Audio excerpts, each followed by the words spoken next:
Good morning વિદ્યાર્થી મિત્રો.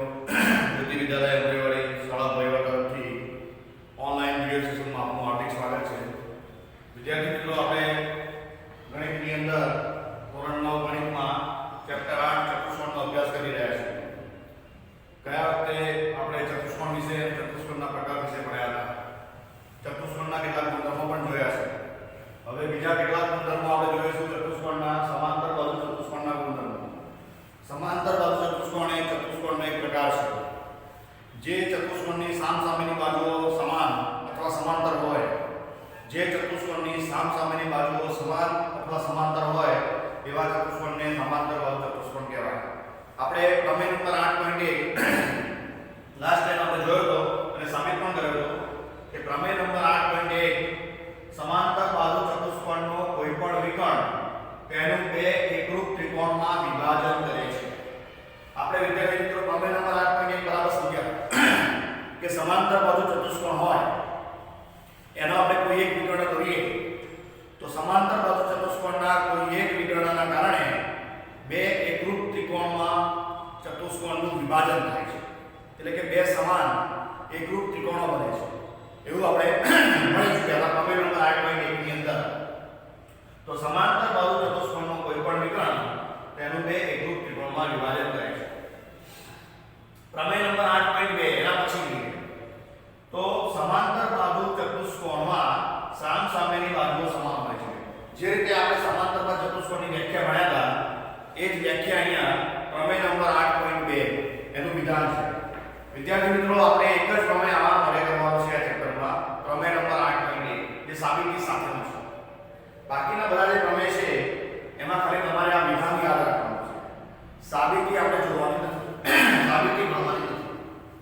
સાબિતી વાળો પ્રમેય ખાલી 8.1 જે આપણે ભણાયા એ તૈયાર કરવાનો. બાકીના બધા પ્રમેયનું આપણે ફક્ત વિધાન યાદ રાખવાનું છે. પરીક્ષાની અંદર હેતુલક્ષી પ્રશ્નોમાં પૂછી શકાય કે પ્રમેય નંબર 8.3 નું વિધાન લખો તો તમને યાદ હોવું જોઈએ. તો પ્રમેય 8.2 સમાંતર બાજુ ચતુષ્કોણમાં સામસામેની બાજુઓ સમાન હોય છે. એટલે કે સામસામેની બાજુઓ જે હોય છે સમાન હોય છે સમાંતર બાજુ ચતુષ્કોણની અંદર. પ્રમેય નંબર 8.3 જો કોઈ ચતુષ્કોણની સામસામેની બાજુઓની પ્રત્યેક જોડની બાજુઓ સમાન હોય, જો કોઈ ચતુષ્કોણની સામસામેની બાજુઓની પ્રત્યેક જોડની બાજુ એટલે કે બંને જોડની બાજુઓ સમાન હોય તો તે ચતુષ્કોણ સમાંતર બાજુ ચતુષ્કોણ છે. વિદ્યાર્થી મિત્રો, તમને ખબર છે કે સમાંતર બાજુ ચતુષ્કોણમાં બે જોડ હોય છે સામસામેની બાજુની અને બંને જોડ સમાન છે. તો આ રીતે સમાંતર બાજુ ચતુષ્કોણમાં સામસામેની બાજુઓની બંને જોડ એટલે કે પ્રત્યેક જોડ સમાન હોય તો તે ચતુષ્કોણ કયો ચતુષ્કોણ બને છે? સમાંતર બાજુ ચતુષ્કોણ બને છે. આ પ્રમેય નંબર 8.3 નું વિધાન છે. ત્યારબાદ પ્રમેય નંબર 8.4 સમાંતર બાજુ ચતુષ્કોણમાં સામસામેના ખૂણા સમાન હોય છે. હવે બાજુઓની તો વાત કરી આપણે કે સમાંતર બાજુ ચતુષ્કોણમાં સામસામેની બાજુઓ સમાન હોય છે, પણ સામસામેના ખૂણા પણ સમાન હોય છે. સમાંતર બાજુ ચતુષ્કોણમાં સામસામેના ખૂણા પણ સમાન હોય છે. એના પછી પ્રમેય નંબર 8.5 જો ચતુષ્કોણના સામસામેના ખૂણાઓની પ્રત્યેક જોડના ખૂણા સમાન હોય, જો ચતુષ્કોણના સામસામેના ખૂણાઓની પ્રત્યેક જોડના ખૂણા સમાન હોય તો તે ચતુષ્કોણ સમાંતર બાજુ ચતુષ્કોણ છે. તો પ્રમેય નંબર 8.5 માં એવું કહેવા માંગે છે કે ચતુષ્કોણમાં જો સામસામેના ખૂણાની બંને જોડ સમાન હોય, ચતુષ્કોણમાં જો સામસામેના ખૂણાઓની બંને જોડ સમાન હોય તો તે ચતુષ્કોણ સમાંતર બાજુ ચતુષ્કોણ છે. ત્યારબાદ પ્રમેય નંબર 8.6 સમાંતર બાજુ ચતુષ્કોણના વિકર્ણો પરસ્પર દુભાગે છે. વિકર્ણો. હવે સમાંતર બાજુ ચતુષ્કોણ હોય એના બે વિકર્ણો હોય. કોઈ પણ ચતુષ્કોણના બે વિકર્ણો હોય છે. તો વિકર્ણ વિશે આપણે ભણી ચૂકેલા છે. વિકર્ણ એટલે શું? ચતુષ્કોણના સામસામેના ખૂણાઓને જોડવામાં આવતા જે રેખા બને એને વિકર્ણ કહેવાય છે. ચતુષ્કોણમાં સામસામેના ખૂણાઓને જોડતા જે રેખા મળે એને વિકર્ણ કહેવાય અને વિકર્ણમાં ચતુષ્કોણો બે હોય છે. તો વિદ્યાર્થી મિત્રો, સમાંતર બાજુ ચતુષ્કોણના વિકર્ણો પરસ્પર દુભાગે છે. દુભાગે છે એટલે સમાંતર બાજુ સરખા ભાગ કરે છે, એક ભાગ અને બીજો ભાગ, એવી રીતે દાખલા તરીકે આ સમાંતર બાજુ ચતુષ્કોણ છે, એનો આ વિકર્ણ છે અને આ બીજો વિકર્ણ છે, આ બે વિકર્ણ એકબીજાને દુભાગે છે, અહીંયા દુભાગતા હોય આ રીતે, તો આ એક ભાગ છે, બીજો ભાગ, એવી રીતે ઉપરનો એક ભાગ છે, આ બીજો ભાગ છે, એવી રીતે બે સરખા ભાગ કરે અને દુભાગે કરે. તો પ્રમેય નંબર 8.6 સમાંતર બાજુ ચતુષ્કોણના વિકર્ણો પરસ્પર દુભાગે છે. ત્યારબાદ પ્રમેય નંબર 8.7 જો કોઈ ચતુષ્કોણના વિકર્ણો એકબીજાને દુભાગે, જો કોઈ ચતુષ્કોણના વિકર્ણો એકબીજાને દુભાગે તો તે ચતુષ્કોણ સમાંતર બાજુ ચતુષ્કોણ છે. તો આ પ્રમેય નંબર 8.6 નું ઊંધું છે, પ્રતિ પહેલું ઊંધું. પ્રમેય નંબર 8.7 શું કહેવા માંગે છે કે પ્રમેય 8.6 માં એવું કહેતો હતો કે સમાંતર બાજુ ચતુષ્કોણના વિકર્ણો પરસ્પર દુભાગે છે. તો પ્રમેય નંબર 8.7 એનું ઊંધું છે, જો કોઈ ચતુષ્કોણના વિકર્ણો એકબીજાને દુભાગે, જો કોઈ ચતુષ્કોણના વિકર્ણો એકબીજાને દુભાગે તો તે ચતુષ્કોણ સમાંતર બાજુ ચતુષ્કોણ છે. બરાબર. પ્રમેય નંબર 8.8 જો ચતુષ્કોણની સામસામેની બાજુઓની, જો ચતુષ્કોણની સામસામેની બાજુઓની એક જોડની બાજુઓ સમાન હોય, જો ચતુષ્કોણની સામસામેની બાજુઓની એક જોડની બાજુ સમાન હોય અને સમાંતર હોય તો તે ચતુષ્કોણ સમાંતર બાજુ ચતુષ્કોણ છે. વિદ્યાર્થી મિત્રો, આપણે સમલંબ ચતુષ્કોણની વ્યાખ્યા બનાવીએ. સમલંબ ચતુષ્કોણ, સમલંબ ચતુષ્કોણમાં સામસામેની બાજુઓની બે જોડ પૈકી એક જ જોડ સમાંતર હોય છે, તો પછી એને આપણે સમાંતર બાજુ ચતુષ્કોણ કહી શકીએ. એટલે કે સમલંબ ચતુષ્કોણ પણ એક પ્રકારનો શું છે, સમાંતર બાજુ ચતુષ્કોણ છે. તો અહીંયા પ્રમેય નંબર 8.8 જો ચતુષ્કોણની સામસામેની બાજુઓની એક જોડની બાજુઓ સમાન અને સમાંતર હોય તો તે ચતુષ્કોણ સમાંતર બાજુ ચતુષ્કોણ છે. એટલે એનો મતલબ એવો થયો કે સમલંબ ચતુષ્કોણ પણ એક પ્રકારનો સમાંતર બાજુ ચતુષ્કોણ છે. તો આ વિદ્યાર્થી મિત્રો જે આ પ્રમેય નંબર 8.1 થી પ્રમેય નંબર 8.8 જે આપણે ભણ્યા વિધાનો સંધ્યા, એ બધા જ સમાંતર બાજુ ચતુષ્કોણને આધારિત હતા. એટલે કે સમાંતર બાજુ ચતુષ્કોણના બધા ગુણધર્મો છે. આપણે સમાંતર બાજુ ચતુષ્કોણનો અભ્યાસ કરવાનો છે ચેપ્ટરમાં, અને સમાંતર બાજુ ચતુષ્કોણના આ બધા જે 8 છે એના ગુણધર્મો છે જે આપણે પ્રમેય સ્વરૂપે ભણીએ છીએ. તો તમારે આ બધા યાદ રાખવાના છે. પરીક્ષામાં કઈ રીતે પણ પૂછી શકે, એટલું લક્ષણ પૂછી શકે. જેમાં પ્રમેય નંબર 8.1 છે એ સાબિતી સાથે આપણે તૈયાર કરાવવાનો, આપણે સમજાયો કે તમારે તૈયાર કરવાનો. બાકીના બધા પ્રમેયની સાબિતી કરવાની નથી, એ એમને ખાલી વિધાન માટે કરવાનું છે. એના પછી લંબચોરસમાં વાત કરીએ. લંબચોરસના વિકર્ણો આની જેમ પરસ્પર દુભાગે છે અને સમાન હોય છે. હવે સમાંતર બાજુ ચતુષ્કોણના વિકર્ણો પરસ્પર દુભાગે છે પણ સમાન હોતા નથી. વિદ્યાર્થી મિત્રો યાદ રાખો, સમાંતર બાજુ ચતુષ્કોણના વિકર્ણો પરસ્પર દુભાગે છે પણ એ બંને વિકર્ણો સમાન હોતા નથી. જ્યારે લંબચોરસના વિકર્ણો પરસ્પર દુભાગે છે અને સમાન પણ હોય છે. સમબાજુ ચતુષ્કોણની વાત કરીએ. સમબાજુ ચતુષ્કોણમાં વિકર્ણો પરસ્પર કાટખૂણે દુભાગે છે. સમબાજુ ચતુષ્કોણમાં પણ વિકર્ણો એકબીજાને દુભાગે છે પણ કાટખૂણે દુભાગે છે. એટલે એનો મતલબ શું થયો કે જ્યારે બંને વિકર્ણો એકબીજાને છેદે છે ત્યાં ચાર ખૂણા પડે છે. એ ચારે ખૂણા કાટખૂણા હોય છે. દાખલા તરીકે આ છે સમબાજુ ચતુષ્કોણ, બરાબર? એના વિકર્ણો છે. અહીંયા એક બિંદુએ છેદે છે. સમબાજુ ચતુષ્કોણના બે વિકર્ણો એક બિંદુએ છેદે છે. તો અહીંયા જે ખૂણો પડે, અહીંયા અહીંયા અહીંયા ચારે ખૂણા કાટખૂણા 90 90 એવું કહેવામાં આવે છે. તો સમબાજુ ચતુષ્કોણના વિકર્ણો પરસ્પર કાટખૂણે દુભાગે છે. ચોરસ, ચોરસના વિકર્ણો પરસ્પર કાટખૂણે દુભાગે છે અને સમાન હોય છે. ચોરસના વિકર્ણો કેવા હોય છે? લંબચોરસ જેવા.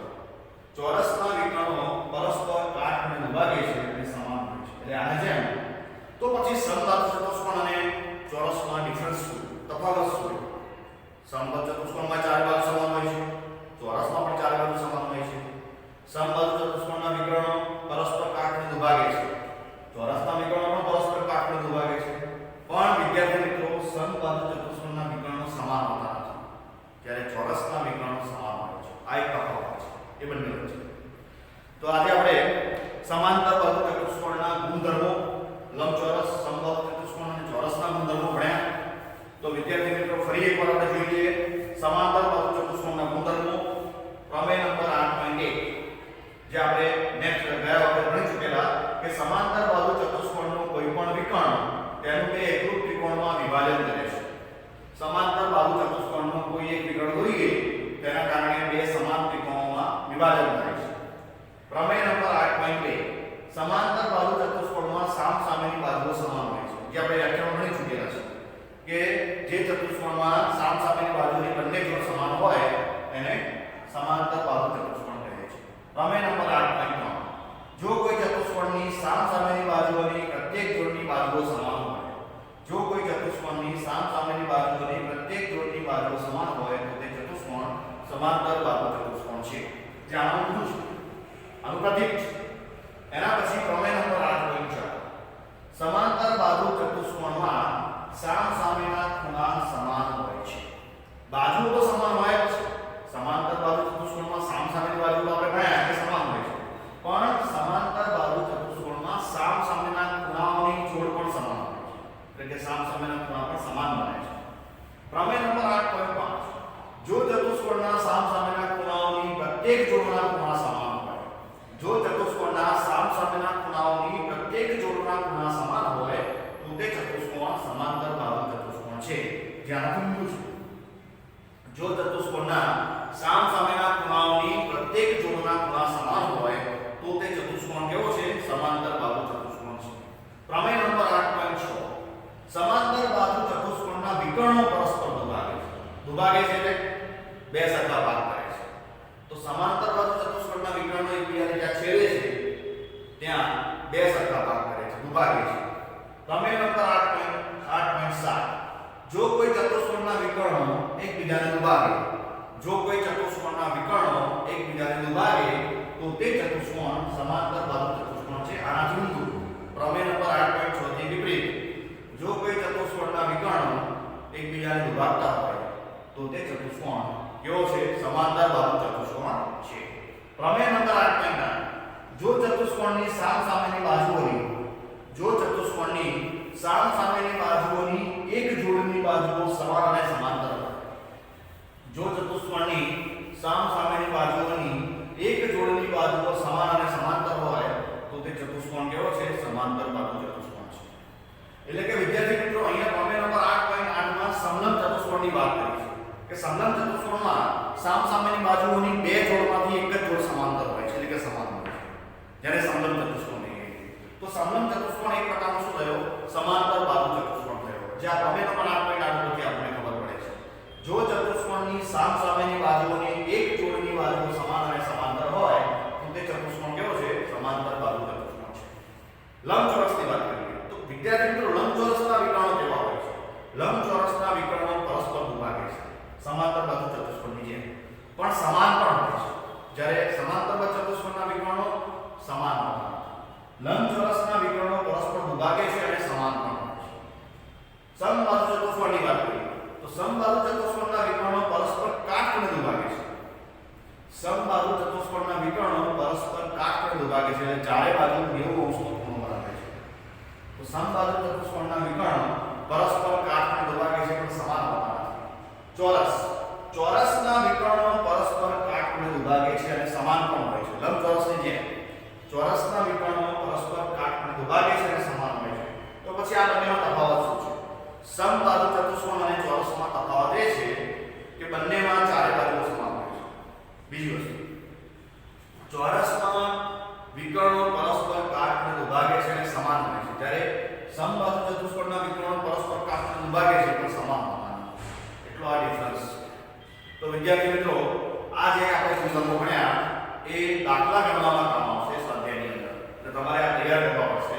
તો આજે સમાંતર બાજુ ચતુષ્કોણના ગુણધર્મો તમારે 1 2 3 4 8 ગુણધર્મો તમારે ચોપડામાં આપણા કે ગણિતના ચોપડામાં લખવાના છે ગૃહ કાર્યની અંદર. એટલે કે લેસન જે આપણે આપીએ ગૃહ કાર્ય એમાં તમારે આના ગુણધર્મો લખવાના છે. સમાંતર બાજુ ચતુષ્કોણના ગુણધર્મો લખવાના.